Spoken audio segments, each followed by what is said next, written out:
जहाँ तक नज़रबंद करने का ताल्लुक है, ये तो सारे पावर्स एलजी के पास हैं। हम ना किसी को छोड़ सकते हैं ना नज़रबंद कर सकते हैं। जहाँ तक उनके प्रोटेस्ट का ताल्लुक है, जब उन्होंने पहला प्रोटेस्ट कराया था लड़कों का कश्मीर में, तो उस वक़्त हम समझते थे कि ठीक है, किसी भी चीज़ को उभारना, लोगों में ले जाना अच्छी बात है। हालांकि पार्टी के मंशूर के खिलाफ था, इसलिए कि कोई भी चीज़ टेबल पे हो सकती है, वो सड़क पे नहीं हो सकती।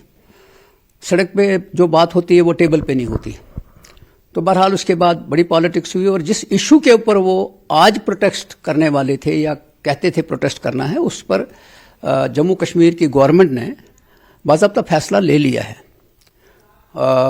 उन्होंने जो फैसला लिया है वो एलजी साहब के पास भेज दिया है, जैसा कि यूटी में होता है। जब तक वो वापस नहीं आए तब तक उसके ऊपर कोई टिप्पणी नहीं हो सकती है। तो ये जो आगा साहब हैं, ये पता नहीं किसके हाथों में खेल रहे हैं, क्या करना चाहते हैं। कश्मीर एक सेंसिटिव जगह है, वहाँ लोगों को या नौजवानों को भड़काया नहीं जाना चाहिए।